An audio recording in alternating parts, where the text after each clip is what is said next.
Բարի երեկո հարգելի գործընկերներ, տեղի ունեցավ Հայաստանի Հանրապետական կուսակցության գործադիր մարմնի հերթական նիստը։ Նիստի ընթացքում կուսակցության գործադիր մարմինը ամփոփել է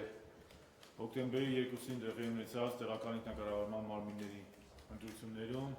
մեր թեկնածուների արդյունքները եւ պետք է նշեմ, որ ընդհանուր առմամբ մենք դրական ենք գնահատում այն արդյունքները, որ կուսակցությունը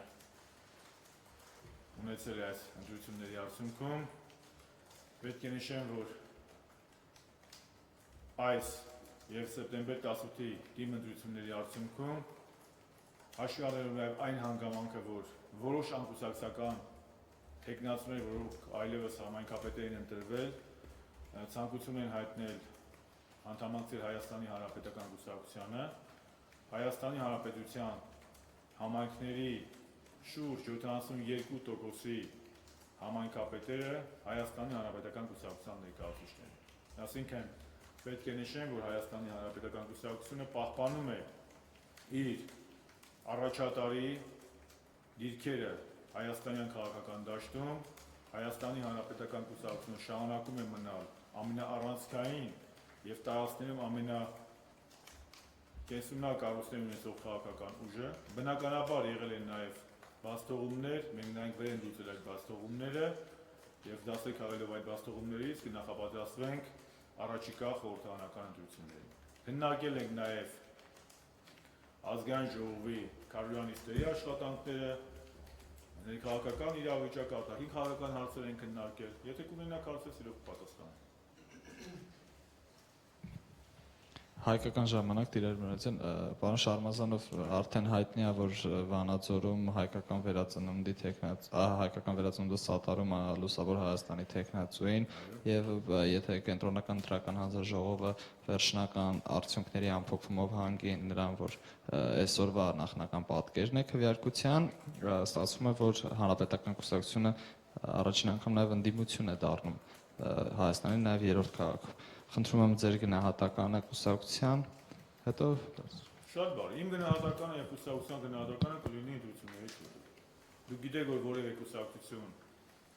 40+1% ձայներ չի հավաքել Վանաձորում, այնտեղ անհրաժեշտ է որպեսզի լինի կոալիցիա,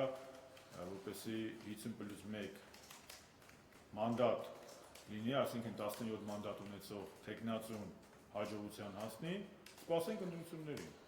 Յուրաքանչյուր քաղաքական կուսակցություն ինքն է որոշում իր անելիքը քաղաքականության մեջ, ում հետ կոալիցիա կազմել, չկազմել, ում ձայն տալ, ում ձայն չտալ,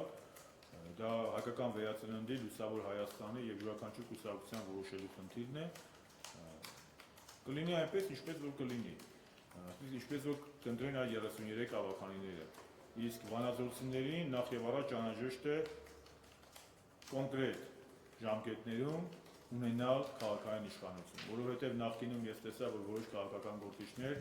որոնք նույնիսկ Լուսավոր Հայաստան օրինակ կոնկրետ, որոնք որ ստացել են 10 մանդատ, իսկ դա բավականին ծանրակշիռ մանդատներ են եւ քանակը բավականին մեծ է եւ օգտվելով նաեւ շնորհավորում եմ,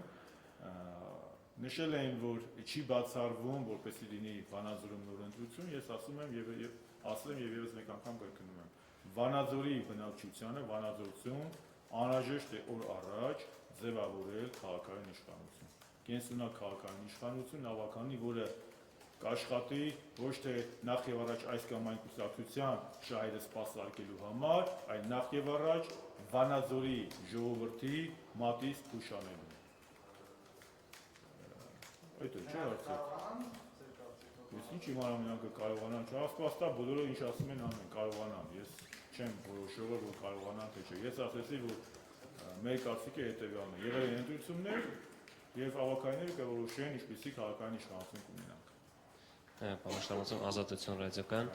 ամեն դեպքում դա ձեզ համար կորուստ կլինի, եթե կորցնեք Վանաձորում ձեր քաղաքապետի պաշտոնը, հաշվի առնելով, որ 90,000 ընտրազանգվածում։ Երկրորդ հարցը Գյումրիի մասով կրկին դիմադրություններ։ Այստեղ էլ Կորուստ լինի, կորուստ չլինի, այնպես չի, որ ով ինչքան ձայն հավաքել է թիմ ընտրություններին, արդեն պարլամենտականի համար գրպանում է։ Չկա տեսնա։ Թիմ ընտրությունները դրանք այլ յուրահատկություն ունեն, պարլամենտական ընտրությունները այլ յուրահատկություն ունեն, նախագահականը, որը մնաց անցյալում այլ յուրահատկություն ունեն, Ոստի կարծում եմ չպետք է հուսահատվեն այն քաղաքական կուսակցությունները, ովքեր որ ճիշտ ձայն են հավաքել, եւ չպետք է չափից շատ ոգևորվեն այն քաղաքական կուսակցությունները, այդ թվում նաեւ մենք, որոնք բավականին լուրջ ձայներ են հավաքել։ Ամեն ինչը իր հերթին, դանդաղ շտապեք, իսկ կորուստների մասով կապեն կտեսնենք։ Հիմա Գյումրու մասով հարցնեք ամուսին։ Գյումրիի հարցում էլ կարծես թե հստակեցում չկա 6 օր հետո ընտրություններից։ Ո՞վ է ասում։ Դե կենտրոնական ընտրական հանձնաժողովի նախագահը հայտարարեց, որ 17 մանդատ է հասնում Փաստորեն Վարդանյան դաշինքին, ընդդիմադիր մյուս ուժերը արդեն այսօր հայտարարել են, որ նման դեպքում կբոյկոտեն, չեն մասնակցի, կդիմեն դատարանների, այդ եվրոպական։ Եթե դուք եք այդ կարծիքին համաձայն, խնդրում եք ասեք կոնկրետ 141-րդ հոդվածի, այսինքն 5-րդ մասին եք դուք նույնպես հողմանում, որ 17 մանդատ է հասնում եւ ինչպես եք այդ հաշվարկը արել։ Ես իրավաբան չեմ եւ ես պարտավոր չեմ, ոչ թե կենտրոնական դական հանձնաժողովի ներկայացուցիչ եմ։ Կենտրոնական դական հանձնաժողովի ներկայացուցիչները պետությունից աշխատավարձ են ստանում այդ հաշվարկը կատարելու համար։ Եվ կենտրոնական դական հանձնաժողովի նախագահ ազգային ժողովի բարձրամբուրից նշեց, որ Բալասանյան դաշինքը ստացել է 17 մանդատ։ Եվ թույլ տվեք ավարտեմ։ Այն ազգային ժողովում շատ բաներին են ընդդիմանում եւ այնպես չէ, որ ընդդիմանում են ուրեմն ճիշտ է։ Կա երկու տարբերակ։ Տարբերակ համարում ենք համաձայնություն, թող ապացուցեն կամ դիմեն դատարան։ Այլ տարբերակ չկա։ Երկրորդը դուք նշեցիք, որ նրանք ցանկանում են քաղաքական բոյկոտի ճանապարհով գնալ։ Հայաստանի գոնե 25 տարվա պատմությունը ցույց է տվել, որ բոյկոտից տուժում են ոչ թե ում դեմ որ բոյկոտում են, այլ բոյկոտից տուժում եւ փոշիանում են այն քաղաքական ուժերը, որոնք բոյկոտում են։ Հիշեք արդարացում դաշինքը, հիշեք ժամանակին ժառանգություն կուր խմբակցությունը, հիշեք մի պա Բարգավաճ Հայաստանը, ու բազում տենց երիա, քարիա, հիշում եք ինչքան էին բոյկոտում։ Մեր հասարակությունը пассив աշխատավոր չի ընկալում։ Մեր հասարակությունը եւ նախ եւ առաջ գյումրեցիները մեր սիրելի ձայն են տվել, որպեսզի այդ մարտիկ տիրանալով այդ մանդատին գնան ոչ թե իրենց կուսակցության շահերը նախ եւ առաջ սպասարկեն, այլ գնան որպեսզի Գյումրու քաղաքային տնտեսությունը զարգացնեն։ Ոսկե սրա մասին է։ Չեն գնա, բարով գնան կամ բարով չգնան։ 17 մանդատ կա 5+1 ձայն, չեն գնա, Բալասանյան դաշինքը կձևավորի կընտրի քաղաքականին եւ կաշխատի իշա գյումրեցիների։ Իսկ ինչ վերաբերում է իրենց գնահատականներին, ես դա հիմնավոր չեմ համարում, որովհետեւ մեր մոտ բացասական պրակտիկա կա։ Ու չհաշված մեկ երկու կուսակցությունների, ովքեր որ ունեցան քաջություն ընդունելու իրենց պարտությունը։ Պարտություն ընդունելն է տղամարդություն եւ քաղաքական քաջություն եւ դասեր քաղել։ Եվ մեր որոշ քաղաքական գործընկերներ հենց կոնկրետ Գյումրիում փոխարեն իրենց վատ աշխատանքի ոչ թե ժողովրդի հետ կապեն, այլ իրենք նայեն տեսնեն որտեղ են իրենք թերացել, իրանք միանգամից ասեցի, որ ընտրությունները անօրինական են եւ այլն եւ այլն։ Դա են կուսակցությունները, որոնք Գյումրի ընտրությունները դեռևս ոչ ավարտված, արդեն խոսում էին, որ դրանք անօրինական են։ Դրա համար ես դրանց հիմնավոր չեմ համարում եւ իմ կոչը սա բոլոր այն ավականիներին, ովքեր որ ստացել են մանդատ, վստահության մանդատ, վերցնել այդ մանդատը եւ գնալ ծառայել գյումրեցիներին։ Այլ հարցեր չունենք, համեցեք։ Պարոն Շարմազանով, քանի որ 3 եւ այսօր Բարգավաճ Հայաստան կուսակցության անդամներ այսպես խոսեցին Գագիկ Ծառուկյանի վերադարձի մասին։ Ո՞վ խոսեց Բարգավաճ։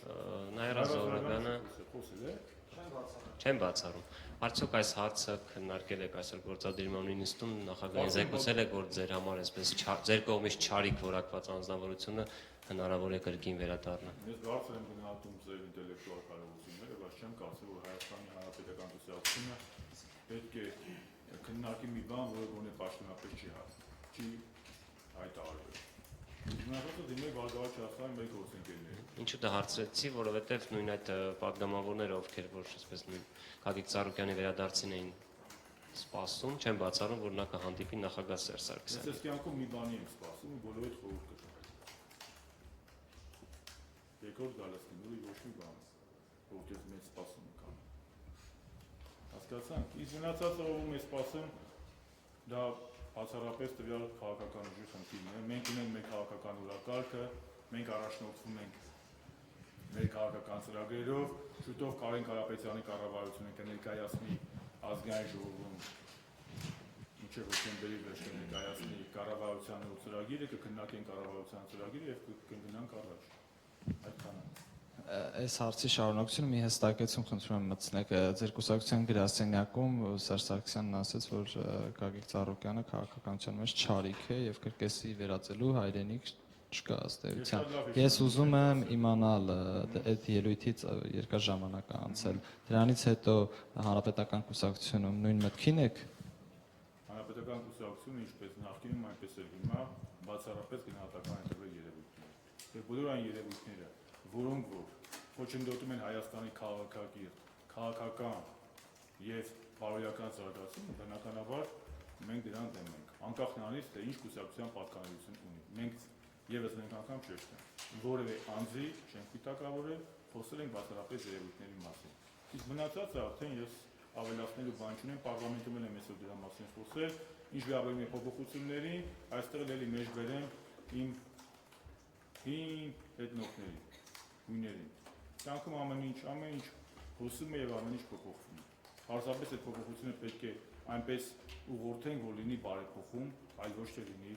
աղետ։ Ես կարծում եմ, որ այլևս մեզ սպասում են բացառապես բարեփոխումների ժամանակները, ձեզ հետ միասին եւ ձեր օժանդակությամբ։ Շնորհակալ եմ, որ թույլ տվեք այդ մաժորային նոտայով ավարտել այսօրվա ասուլիսը։ Ստեսություն, բարի գիշեր։